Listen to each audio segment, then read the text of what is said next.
Hola, hola, hola. Aquí estamos, Miguel Ángel Rodríguez, Emilia Pereira, con ustedes en Troya TV desde la República Dominicana para el mundo. Y Miguel, hoy tenemos un gran invitado, por supuesto. Bueno, Emilia, tenemos a un veterano del periodismo, a nuestro hermano y querido Carlos Nina Gómez. Es uno de los, digo yo, de los periodistas dominicanos que más ha escrito. Tiene que más texto prácticamente.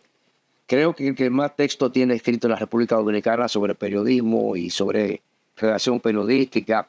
Es polifacético. Tenemos un gran periodista, un veterano de esta líder. ¿Cómo te sientes, hermano? No, muchas gracias, es un placer estar aquí. Yo simplemente soy un enganchado escritor, porque cuando comencé el periodismo en el verano de 1979, novato periodista, entonces después en el 98 escribí mi primer libro. Mi primer libro que se titula La maravillosa historia del boxeo. Y ya van 21, Mundial, ¿verdad? 22. Y contando. Y ¿Vas a seguir? no voy a contar más. Ya. No quiero contar más. A pesar de que yo dije que no iba a escribir más libros, por razones obvias que no tenemos que detallar aquí. Pero me inquietó mucho la iniciativa de un tropiezo ahí accidental en Nueva York. Ricardo Nieves, que me dijo, tienen que escribir ese libro. Entonces ahí, por eso lo escribí. Bueno, lo digo ahí en la introducción, en todo el contenido del libro que se llama Crónicas de un periodista viajero, escenarios del boxeo mundial. Yo me hago una radiografía de mis andanzas periodísticas internacionales, sobre todo en Estados Unidos, Nueva York, Las Vegas, Miami, Atlantic City, Indianápolis, Tucson, Arizona, Venezuela, México, Puerto Rico, New Jersey, o sea, una serie de ciudades y países donde yo he estado cubriendo eventos internacionales, sobre todo de boxeo, a pesar de que también he cubierto otros certámenes deportivos que no son de boxeo. ¿Qué le puede enseñar este libro a los jóvenes periodistas que quieran incursionar en el periodismo deportivo? No ¿Qué sé, tú crees que les queda, les puede quedar? Lección. este libro prácticamente son vivencias mías, vivencias, repito, mis viajes al exterior, cubriendo peleas de títulos mundiales, más de 50 peleas de títulos mundiales. No, quizás no puede ser un modelo para estudiantes de periodismo. Yo he escrito varios libros sobre periodismo. También. Redacción deportiva, que es el libro clásico mío, porque es un texto para enseñar a los periodistas, no solamente deportivos, sino cualquier periodista que pueda leer ese libro, porque es un libro que enseña, pienso yo, Técnicas. de gramática, escribir, y redacción deportiva, que tiene 3 ediciones agotadas las 3. Y he escrito otros libros de periodismo que sí pueden ser modelos, o modelos no, sino libros de consulta para periodistas. Por ejemplo, el libro anterior que yo escribí se llama Historia imborrable, gigantes del periodismo dominicano, donde figura Emilia Pereira, una gran periodista, Gracias. Premio Nacional de Periodismo, además una culta ciudadana. Y ella figura ahí porque hay un capítulo dedicado a las mujeres periodistas de República Dominicana. Y ese libro sí puede ser de consulta, porque es un libro que puede ser de consulta para los estudiantes de periodismo y para los periodistas novatos de ahora. Muchos de ellos son muy malos, mediocres, lamentablemente no tienen la base para redactar bien, ¿verdad?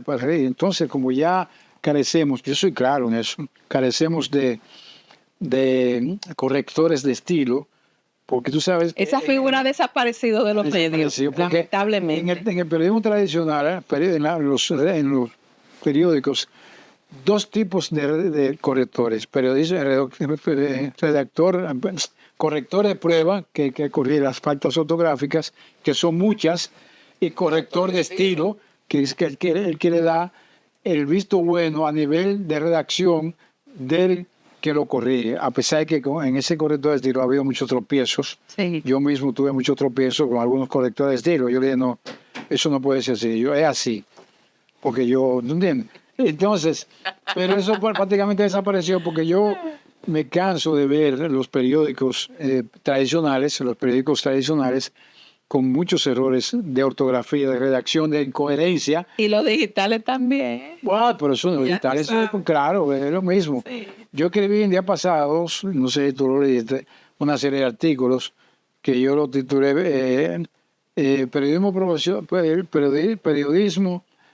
y el deber profesional, donde yo en los últimos 3 capítulos se lo dedico a la redacción. Cómo un periodista tiene que escribir sus notas sin faltas ortográficas. Yo no digo que yo sea, yo no, y me dice, pero ven acá, yo soy maestro, yo soy un vigilante del buen escribir.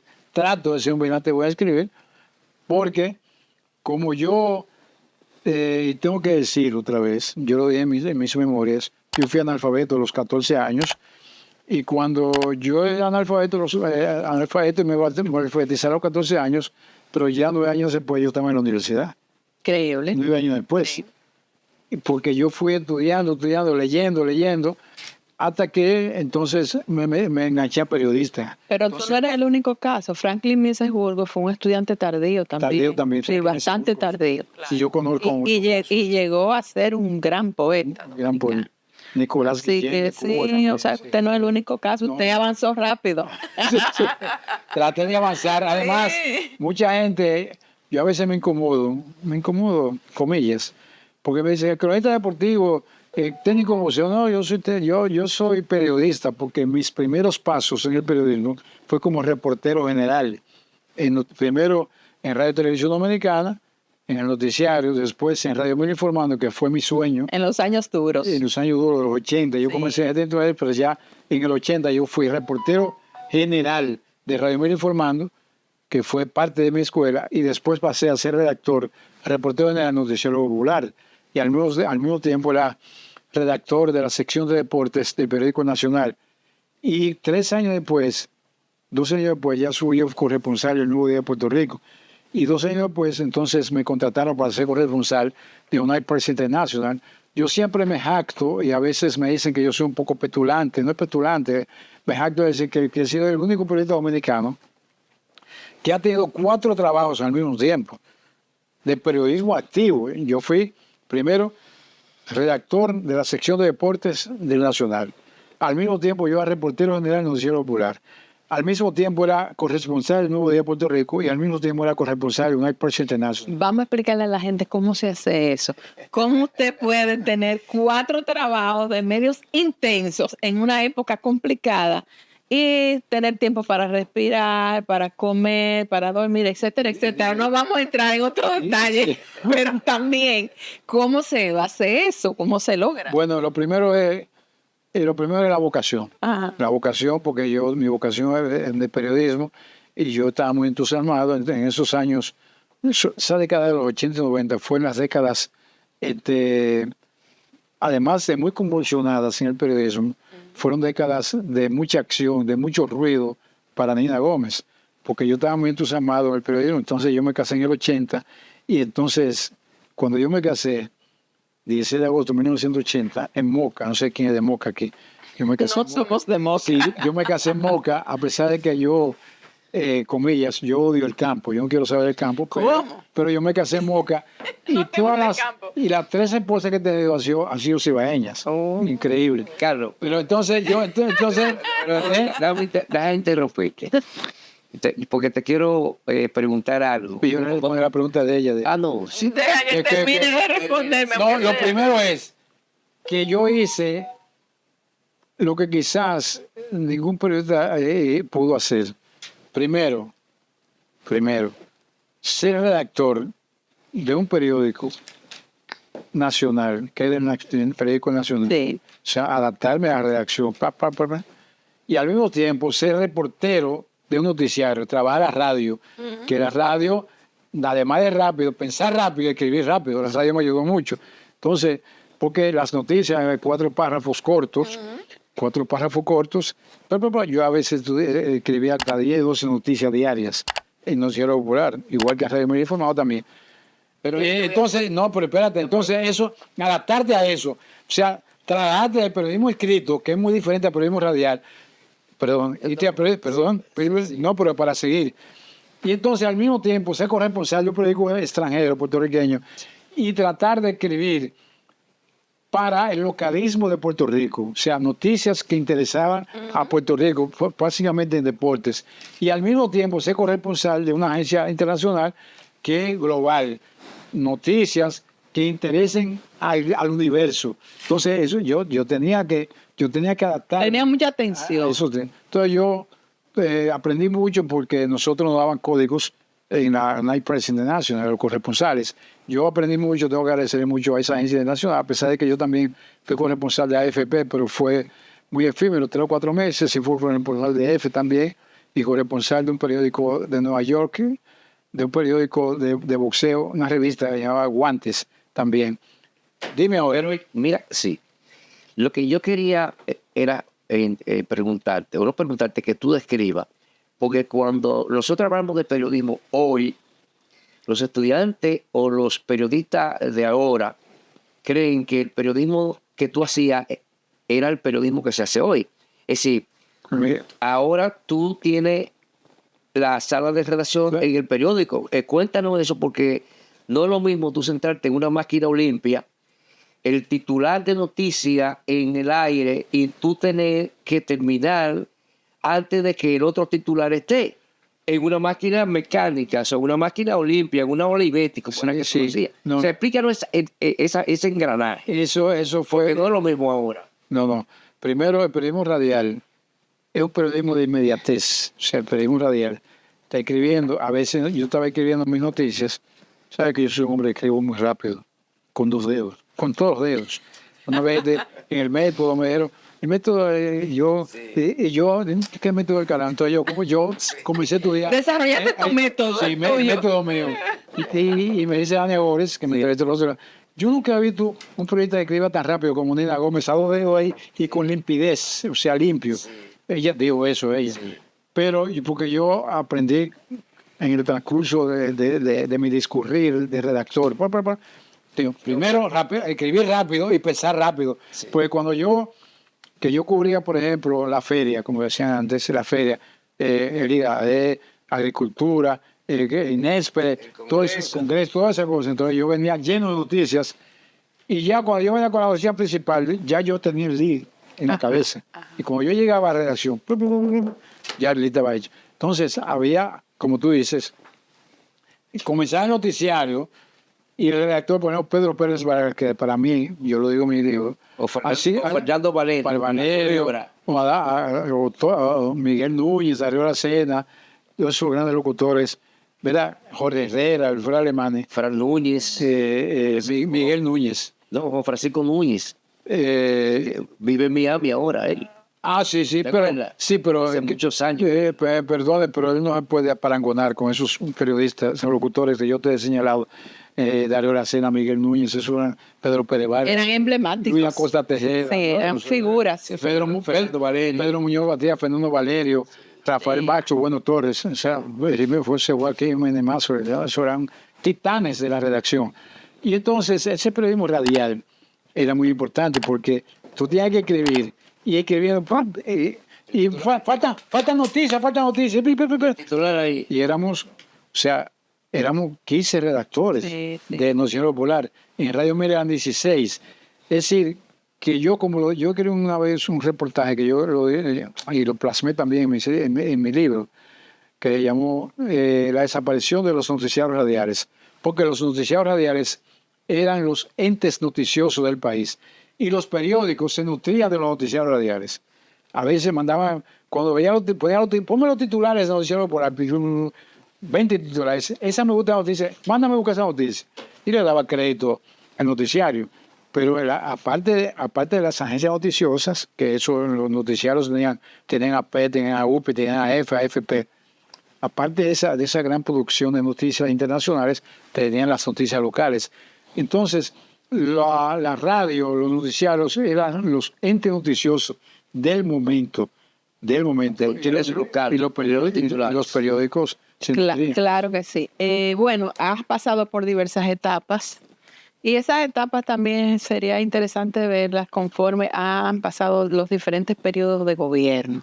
porque los gobiernos, bueno, matizan mucho el ejercicio, influyen en el ejercicio del periodismo, aunque sea de manera indirecta. Sí, claro. Y ya sabemos lo que pasó en la época de Balaguer, que se hizo un periodismo muy contestatario, muy complicado y todo lo que pasó, pero eso tú no lo viviste como otras generaciones de manera tan... Yo viví parte. Viviste parte. Vamos a pasarle revista al periodo de Balaguer de los 12 años y luego pasaremos a los gobiernos que se inician, los gobiernos de la democracia. Jorge Blanco, Antonio Guzmán y Jorge Blanco. Vamos a ver qué pasó ahí. Comencemos con Balaguer. No, lo primero es que yo soy un ciudadano, como ciudadano, Sí. yo fui un ciudadano democrático que luchó por el cambio de esta sociedad. Y cuando yo tenía 15, 16, 17 años, yo fui dirigente estudiantil y me involucré en la izquierda teniendo 15, 16 años. Y obviamente fui un combatiente fuerte contra Balaguer, contra el gobierno de Balaguer. Y lo he dicho en muchos programas. Y mira, pero no, yo tengo que decirlo. Claro. Porque Balaguer, yo lo bauticé como el déspota moderno en uno de mis libros y en artículos. De una vez hace como 2 años que escribí Ajá. una serie de artículos, 10 artículos, un artículo en 10 entregas, cuando yo titulé "Qué bueno que Balaguer ya no gobierna". Y eso como periodista. Ahora, como ciudadano, yo fui antibalaguerista porque la historia no se puede borrar. Sin embargo, ha cambiado mucho la percepción de lo que fue Balaguer y gente que antes lo combatían y tenían una imagen. Bueno, no, porque son tipos... Han cambiado la No, porque opinión. son tipos antiguos, yo les llamo tipos pusilánimes, Ajá. porque son tipos que han olvidado su historia. Y la del país también. Sí, olvidado su historia del país. Porque yo no puedo olvidar a compañeros míos, carajitos de 16, 17 años, que me lo mataron en los pies, que yo pude ser uno de ellos. Cuando yo tenía 17 años, nosotros andamos combatiendo a Balaguer con todo. Y a mí, eso yo tenía 17 años, 26 de mayo de 1968, y el que andaba conmigo le dio 2 balazos en la cabeza, aquí, desde 45, y a mí me apresaron y cosas, y por loco me matan. Entonces yo no puedo olvidar eso. Eso son sucesos, no se puede olvidar. Balaguer fue después del 86, después que salió del poder, ¿no? En el 78. Cuando retorna con otra mística, pero no porque él quería, sino porque las circunstancias de la sociedad se lo impusieron. Entonces, cuando él llegó en el 86, por una mala política del PRD, por una lucha interna muy incorrecta, ¿verdad? Porque Jorge Blanco tuvo una lucha interna con Jacobo Maruta y la elección... Peña Gómez, ese grupo entró. Y perdió la elección por 36,000 votos. Y entonces, en vez de pelearse con Balaguer, se peleó con Maruta y por eso Balaguer llegó al poder en el 86. Todo el mundo sabe esa historia. Sí. Y ya Balaguer en el 86, 86, 87, 88, en sus 10 años, tuvo otro gobierno por obligación, pero no porque Balaguer quería, porque Balaguer fue un asesino.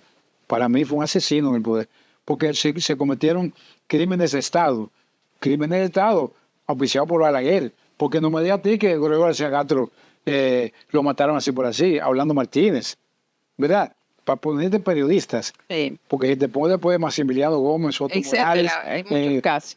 Amiga Vera Run, todos esos jóvenes de izquierda, por ejemplo, y además jóvenes de la democracia, del PRD, incluso de otras organizaciones que no eran de izquierda, que también que lucharon contra el régimen de Balaguer. Vamos a hacer una pausa, señores, pero siguen ahí porque esta conversación va a seguir siendo intensa, así que volvemos.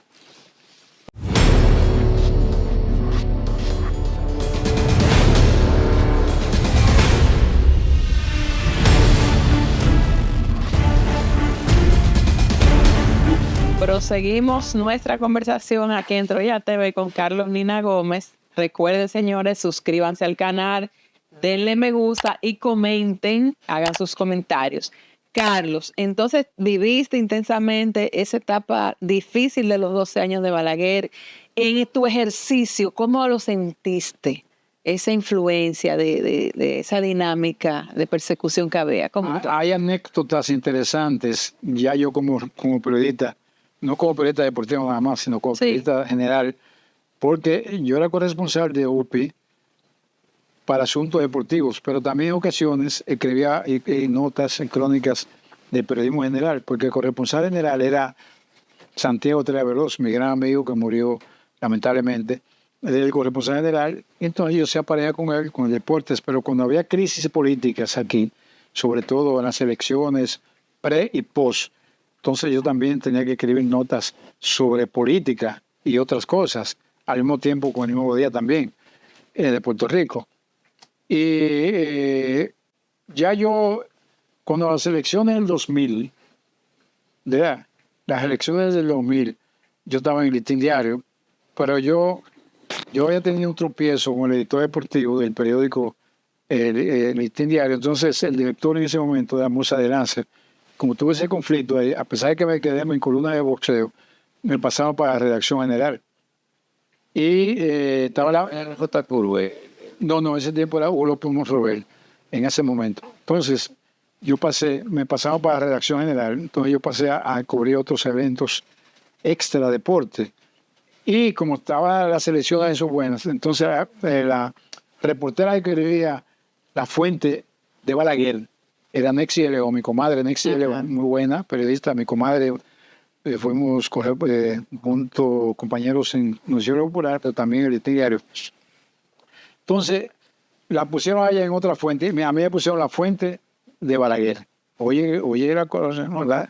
Entonces las paradojas del sí, destino. Entonces, prejuiciado. y yo que era afines del PRD, Ajá. por Peña Gómez, que era mi amigo.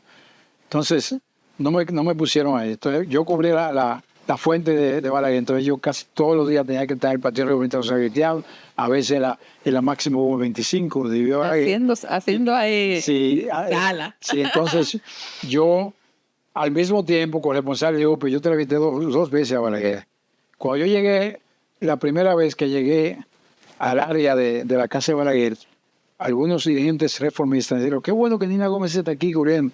Entonces yo le dije, por ejemplo, ese fue Joaquín Castillo. Digo, mira, yo lo que soy es periodista, pero acuérdate que yo soy antibalaguerista, pero yo no estoy aquí como ciudadano antibalaguerista, estoy aquí como periodista. Y vengo a cubrir a Balaguer. Y entrevisté 2 veces a Balaguer ciego. Yo lo entrevisté 2 veces. Me acuerdo que la jefa de UPI, una americana, que está en Puerto Rico, y vino, y entonces fuimos los dos.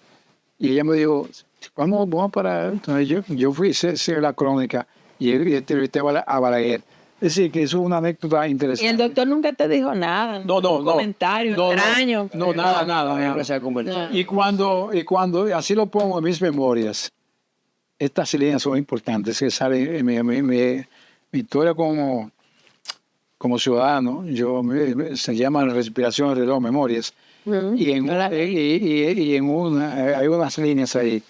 Cuando el Frente Patriótico de 1996, en el Palacio de Deportes, a casa llena, Juan Bosch, ya un bagazo mental, Joaquín Balaguer y Leonel Fernández. Entonces se fue el Frente Patriótico. Y yo estaba con unos periodistas, estábamos cubriendo eso, yo estaba cubriendo para la UPI, estaba cubriendo yo. Yo cometí el error, y yo lo reconozco, de decir, y es un abuso, este Frente Patriótico es un asesino, Balaguer, esto es un amigo mío, un periodista, yo, Nina, no. ¿Cuál tú eres periodista? Tú tienes... Y yo dije, tienes razón. Yo tengo que tratar de trabajar sin sesgo. O sea, trabajar como un periodista normal. Y hice mis notas y cosas de esas. Pero yo me pronuncié ahí. Pero te dolió. Me dolió. Entonces ahí fue, entonces sabes ya lo que ocurrió ahí. Sí, claro. Fue el Frente Patriótico, cuando primero las elecciones del 94, que fue el que quería 2 más 2, el que para él quería engañar 2 veces a Peña Gómez. Lo engañó la primera vez con las elecciones y lo engañaron con el 45, primero era el 40%, y Peña Gómez sacó el 47%. Pero Balaguer sedujo a Peña Gómez finalmente. Lo sedujo. Sí. Ya lo convenció. Lo sedujo, porque después Peña Gómez hablaba maravilla de Balaguer. Yo vi ese testimonio. Cuando tú dices que engañaron a Balaguer con el 45-50. No, a Peña Gómez. A Peña Gómez fue al revés. A Peña Gómez. A Peña Gómez. Las elecciones del 94. ¿Por qué tú dices que...? Porque se hizo primero un convenio del 40 más un voto. y entonces después lo pusieron al 50, y ocurre que Peña Gómez sacó 47, es decir, que debió ser el presidente, y ahí se produjo el fraude. No, no, no. ¿Cómo que no? Sí. Mira, déjame decirte que cuando se estaba discutiendo la reforma constitucional de 1994, quien era el vocero del bloque de los diputados del Partido Revolucionario Dominicano era Peguero Méndez. Peguero Méndez, en medio de la discusión, pidió un permiso en este caso, quien fungía como presidente de la Asamblea era Morre Botello, y ellos se retiraron del bloque. ¿Qué representa la Cámara de Diputados? Ellos se retiraron del bloque. Cuando ellos se retiran, es que entonces se habla no de 41, sino de 45, y se pone el 51 para... No, el 50. Es la primera 50. y la 51. 50 más un voto. Que tú, No, el 51 para ganar la primera vuelta. Es la primera vuelta, pero... Eso lo podemos discutir, pero fue el 50. Sí, pero no, eso no fue Balaguer que introdujo ahí. Balaguer metió su mano ahí, como que no Balaguer. Bueno, ustedes no se van a poner de acuerdo, obviamente, Sí, pero eso está en historia. sobre este tema. Vamos a seguir con el desarrollo del periodismo y Carlos Nina Gómez en el escenario en que termina el régimen de Balaguer en el 78 e inicia el periodo del presidente Guzmán. Sí. ¿Cómo cambia el ejercicio del periodismo? ¿Cómo cambia el ambiente político? Lo primero es que cambió primeramente porque llegó un presidente democrático, pues tú sabes que las elecciones del 78, que también hubo una triquiñuela en el Congreso, que quitaron cinco diputados, senadores. Senador. Sí. Entonces pues, pasó el Partido Reformista a dirigir el Senado, a liderar el Senado. Pero el poder lo tenía el PRD, el 78, con un presidente democrático. Entonces ahí vino, a los 2 o 3 meses, vino la excarcelación de los presos políticos y vino los exiliados, llegaron. Sí. Entonces vino un régimen democrático, el de Antonio Guzmán. Y entonces a partir de ahí, bueno, un año después fue que yo entonces pasé a ser periodista. Y yo con mi condición de ciudadano democrático, antibalaguerista, antiterrorista, porque Balaguer el gobierno de Balaguer, yo lo digo sin problema, yo siempre lo he dicho, y lo he dicho en mis artículos, Balaguer, el gobierno de Balaguer 12 años fue un gobierno terrorista, un gobierno terrorista, y eso no se puede olvidar, aunque después lo haya declarado padre de la democracia, pues para allá ellos, yo no lo que lo declaró un congreso periodista, por cierto, exacto. padre de la democracia. Pero yo estuve en contra de una paradoja increíble. Una paradoja. Pero naturalmente yo como periodista no tengo mi posición como periodista y como ciudadano, como la tengo ahora en esta coyuntura, la tengo ahora en mi posición ideológica también. Nos vamos a llegar ahí, no te preocupes. También hay que llegar ahí, yo creo que es importante. No hay problema.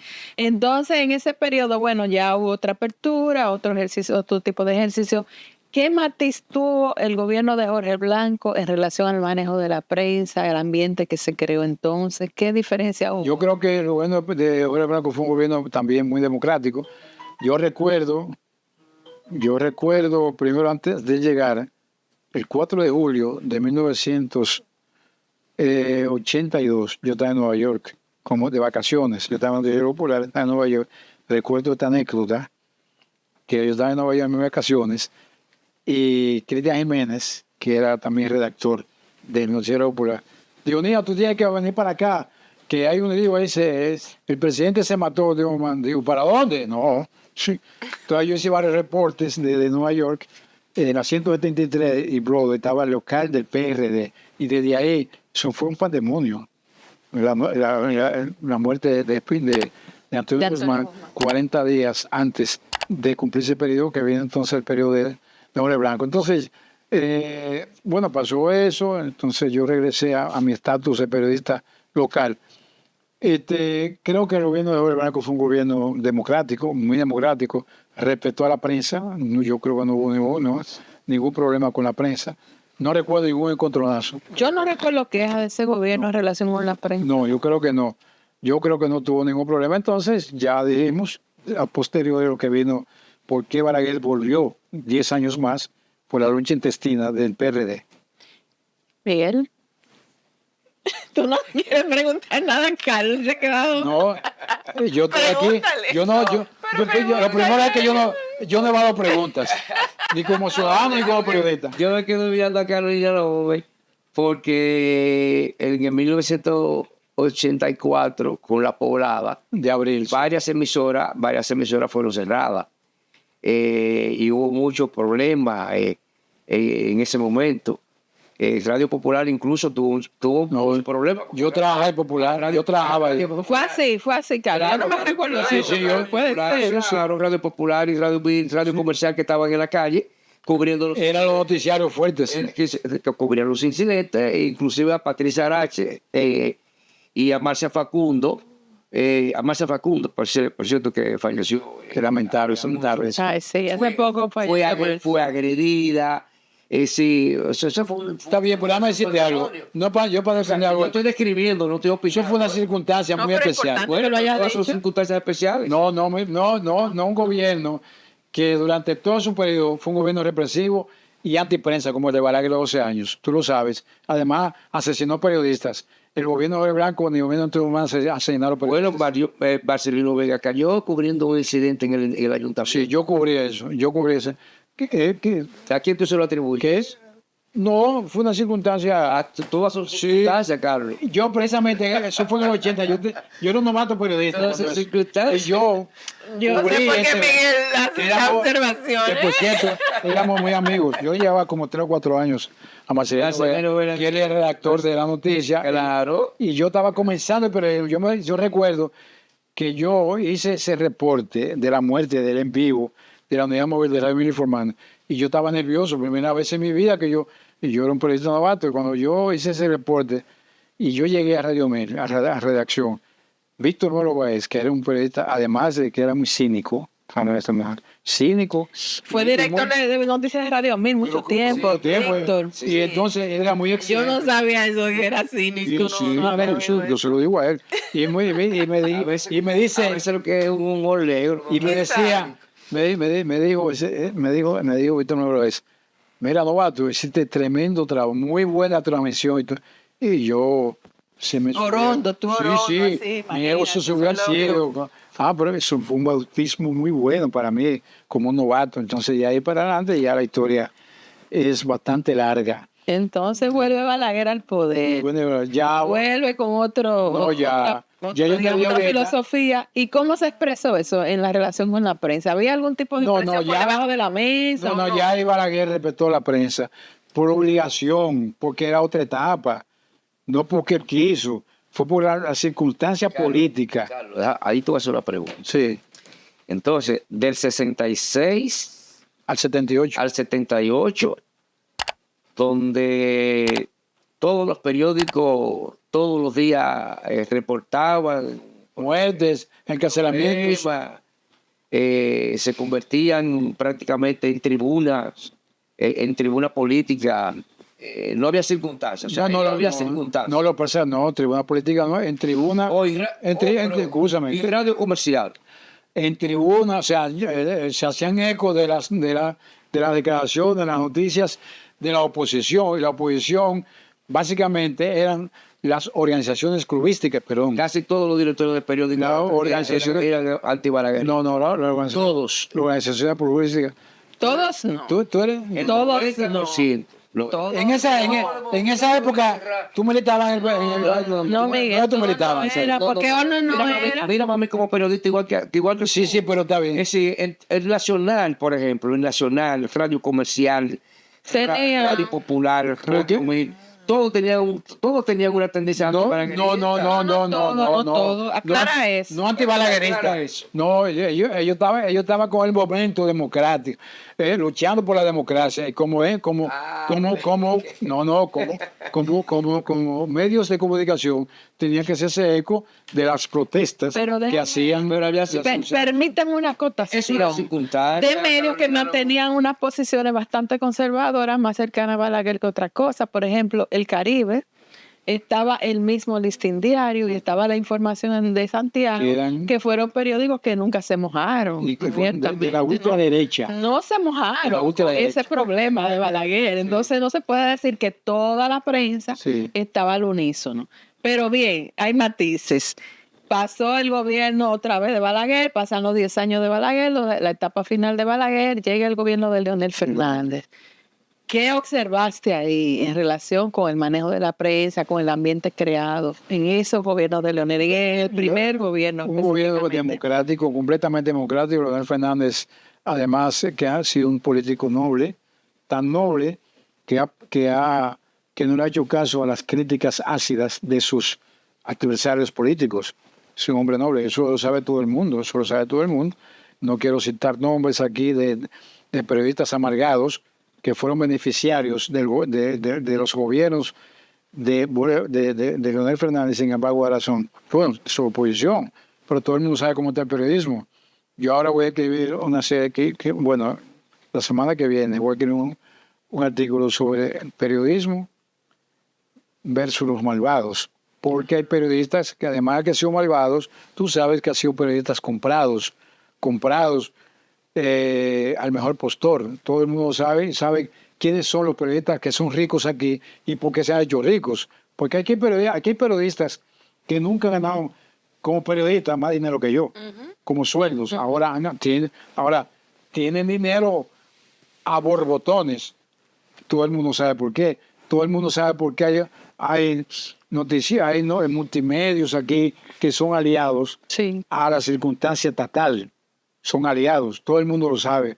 Entonces eso hay que decirlo, Yo repito que yo tengo un libro que escribí que se llama Periodismo cuando la verdad no sea distorsionado, donde yo narro ahí una serie de aspectos del periodismo y de la dejadez de algunos medios por decir la verdad. Y tengo una frase que dice que la verdad siempre flota y aunque usted quiera ocultar la verdad, nunca lo va a lograr porque la verdad flota como flota al mismo tiempo. Entonces, y tengo que repetir lo que yo le he dicho a algunos amigos periodistas y lo que he escrito, que en el ejercicio del periodismo hay dos tipos de periodistas. Por eso yo miro mucho el periodismo de Estados Unidos, quizás porque yo, quizás influenciado con mi rol como corresponsal de una agencia noticiosa norteamericana. Hay dos tipos de periodistas. Primero, el periodista conservador y el periodista lineal. El periodista conservador es el periodista que no escribe lo que tiene que escribir en función de la verdad, de los hechos, de la realidad. Y a veces no lo escribe por razones obvias. Primero, rompe la ética, rompe la normativa informativa y escriben lo que no tienen que escribir. Y dicen, ay no, pues yo no puedo escribir en contra de Emilia Pereira, no es amiga mía, no por eso. Además funcionario, la van a nombrar. Y el otro, el periodista lineal. Y ya. El periodista lineal, que yo me quiero inscribir en ese segmento, el periodista lineal, que es el periodista que escribe frontal. En función, no frontal, no, en función de la verdad, de los hechos, de la normativa, de los códigos éticos y de los postulados del periodismo. Yo estoy en esa, yo no tengo problema. Yo estoy creando yo no sé si tú leíste el primer artículo que yo escribí, se llama Chu Vázquez y su abuso de poder en el consulado de Nueva York. La primera parte, la segunda sale este viernes. Señora, aquí se está hablando claro, así que siguen ahí que volvemos en breves instantes.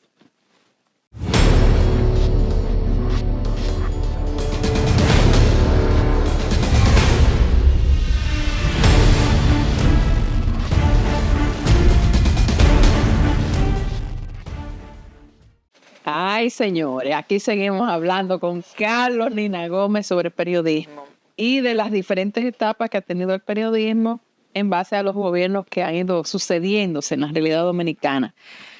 En el gobierno del señor Danilo Medina, ¿qué pudiste observar en el ejercicio del periodismo? ¿Cómo influyó este gobierno? ¿Cómo permeó el ambiente? ¿Qué pasó? Bueno, yo creo que también el gobierno de Danilo Medina fue un gobierno democrático. Independientemente de asuntos de sometimiento a la justicia, algunos funcionarios, etcétera, etcétera, yo no puedo entrar en ese análisis porque sería un análisis bastante extenso.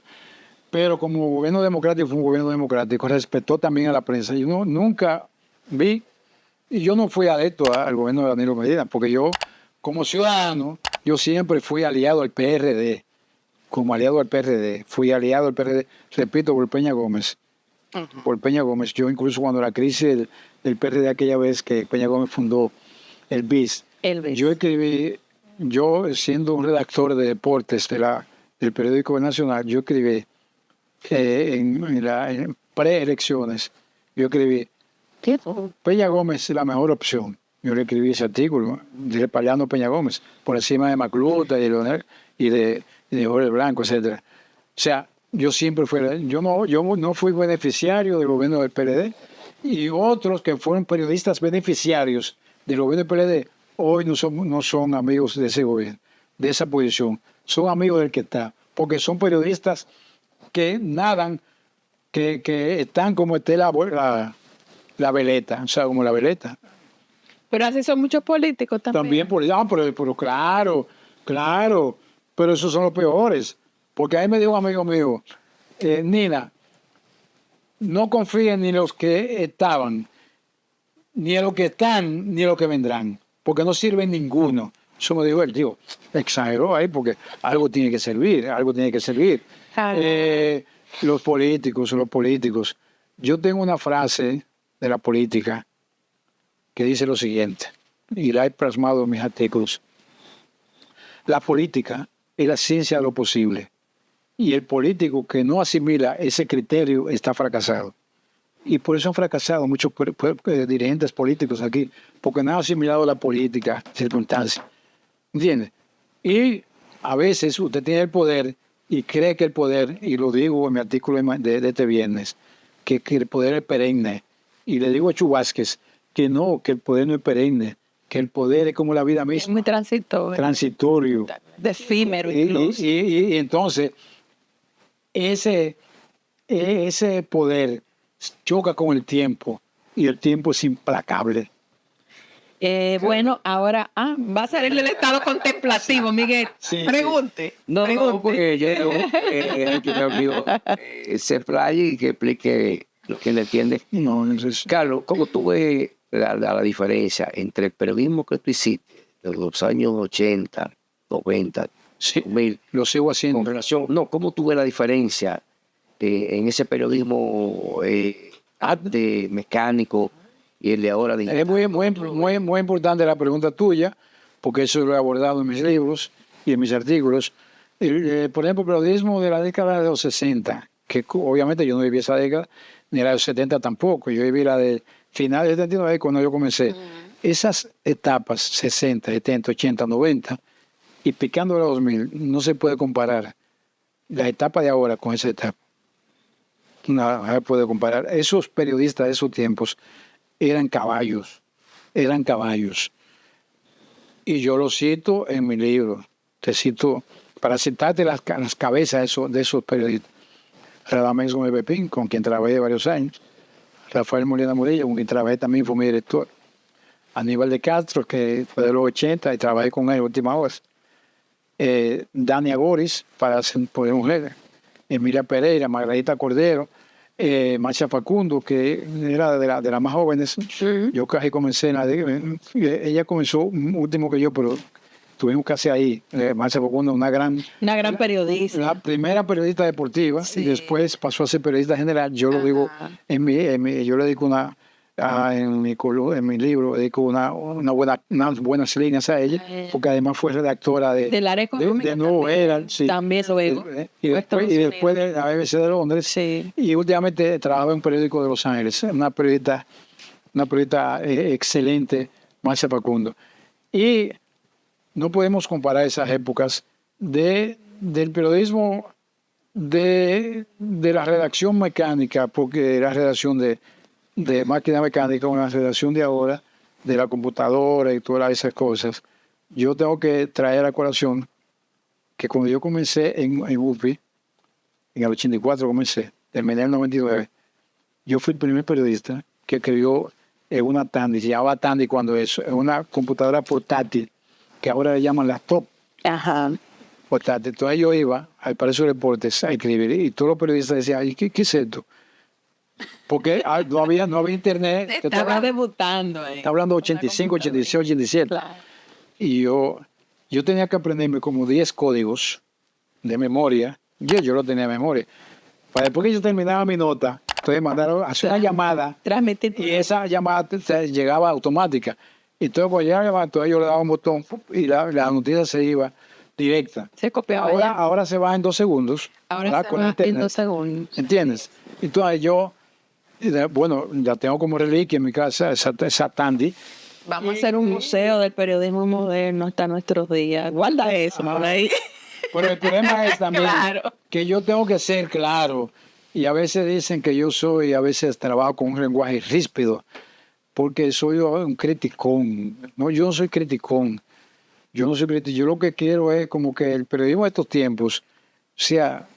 Porque si usted como periodista no lee, la gente que menos lee aquí son los periodistas, lamentablemente. Yo tengo que decir otra anécdota del periodismo de ahora, que yo fui a una conferencia de periodismo en una universidad que no voy a citar el nombre,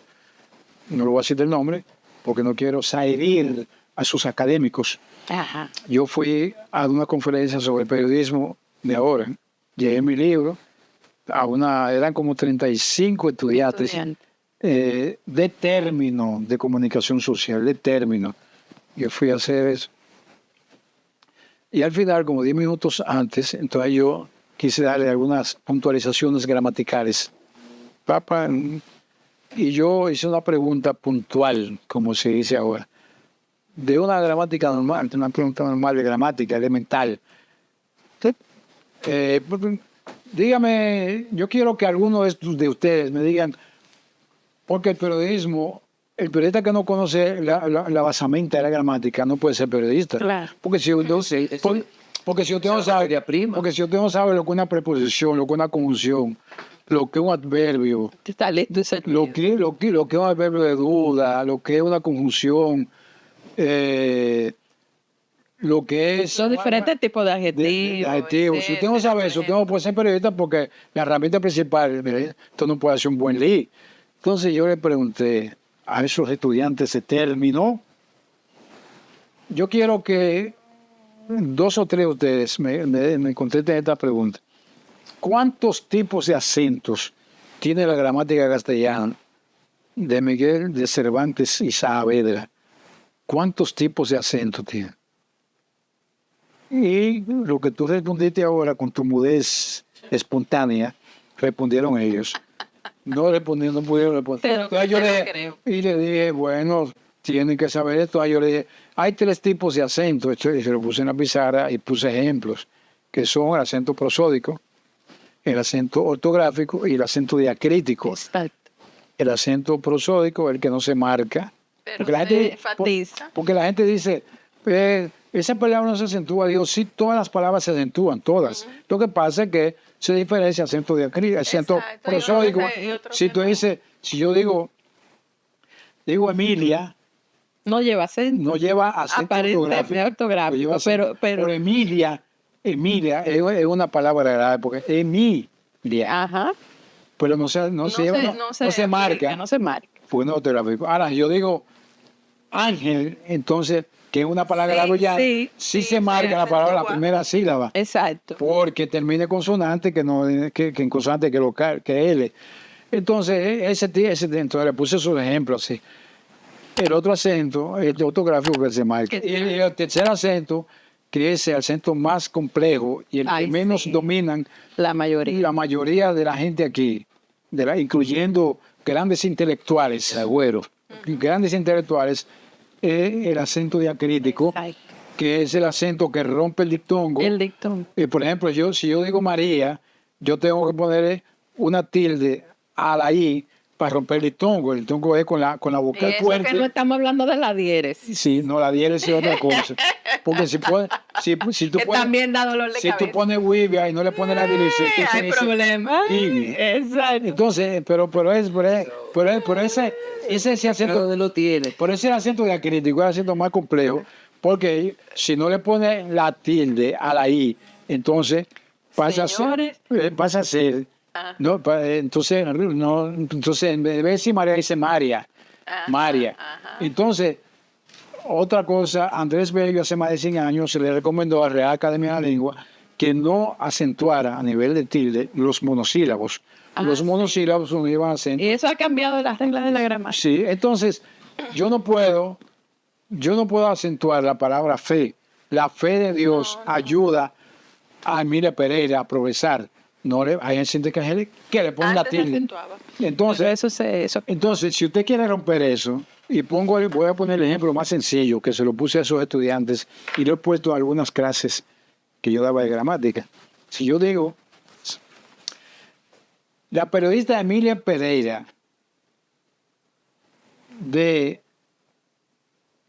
a la periodista Emilia Pereira, corrió de su casa al malecón sin ningún problema, pero la gente quiere que a ella se le dé el beneficio de la duda.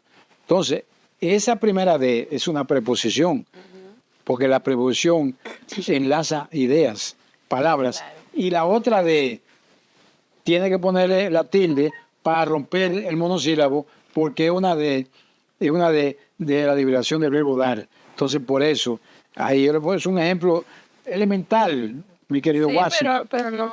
Para salirnos de los recovecos de la gramática, y que a mucha gente no le duele la cabeza.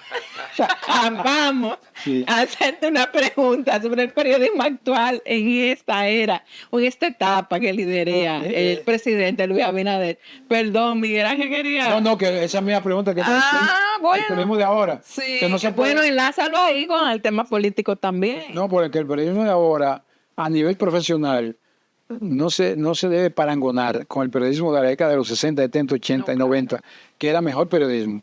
Porque además era un periodismo también, además de crónica, reportaje. Entrevista de profundidad. Sí, profundidad de reportaje es la madre del periodismo, porque el reportaje es literatura. Pero no todo periodista tiene capacidad para escribir un reportaje. Porque yo he dicho de manera chistosa claro. que hay periodistas que no pueden poner un reportaje porque en el tercer párrafo le duele la cabeza. Ay, Virgen de la Altagracia. ¿Entiendes? Es un problema de capacidad. De capacidad. Porque Yo no te voy a ayudar aquí. No, sería demasiado. Ni me va a ayudar porque no estoy tuyo todavía. Porque hay reportajes. Yo he escrito reportajes que el li es una sola palabra. Claro. El Claro, li, el li. una sola palabra. Una sola. Por ejemplo, si yo voy a querer un reportaje sobre la situación educacional del país, yo digo, en el li, por ejemplo, yo digo, educación, punto. Es el li.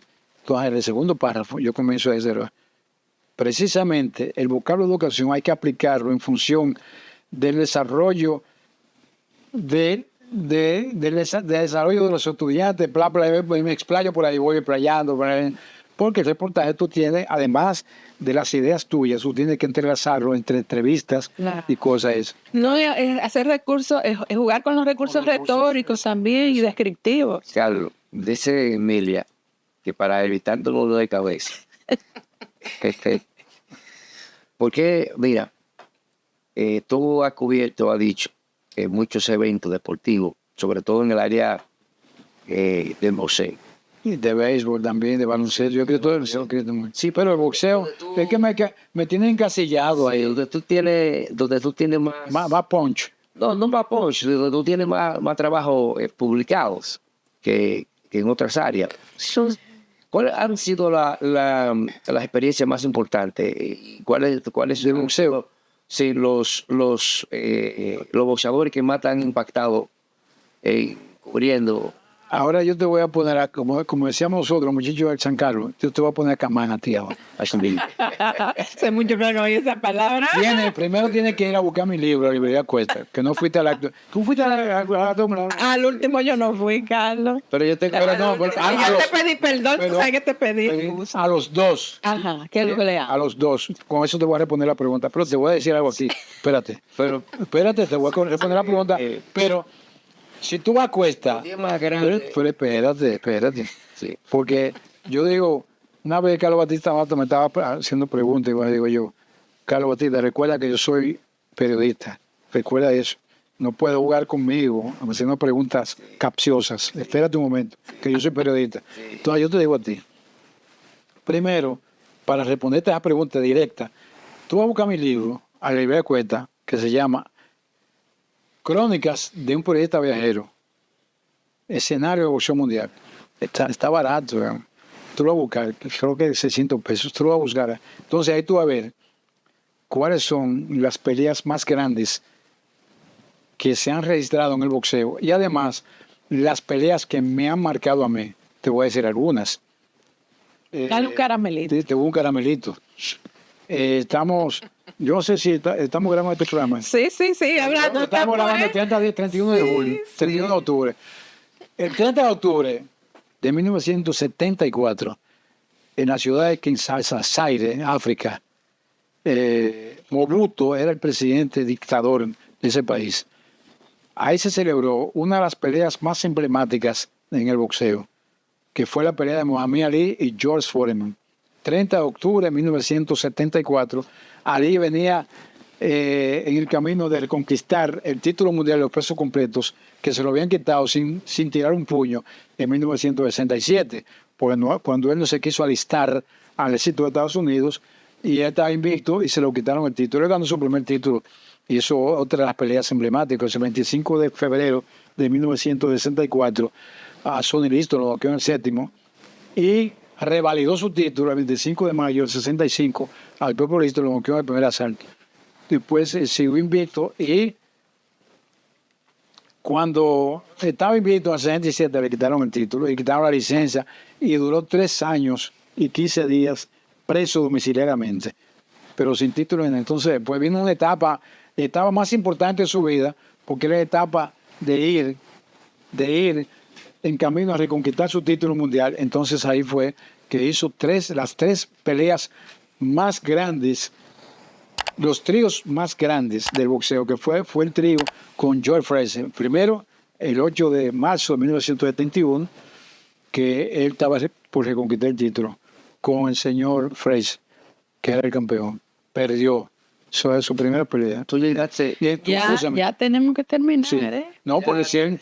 Ahora, Lamentablemente. todo eso tú lo vas a ver en el libro cuando lo tengas en tus manos. Sí, yo te lo voy a firmar. Y además vamos a invitar a la audiencia que para que se enteren de qué piensa Carlos Nina Gómez, señores, de lo que pasa en el periodismo en este gobierno, lean su artículo porque no nos dio tiempo de llegar ahí. Muchas. Tenemos que darle las gracias a nuestro querido amigo y admirado periodista, colega nuestro, Carlos Nina Gómez, el incansable que haya estado hoy en este programa. Nina, larga vida y salud y siga tecleando ahora en la computadora. Muchas gracias. Yo siempre he dicho esta frase: el periodista tiene que pensar con la cabeza y con los dedos deslizados en el teclado.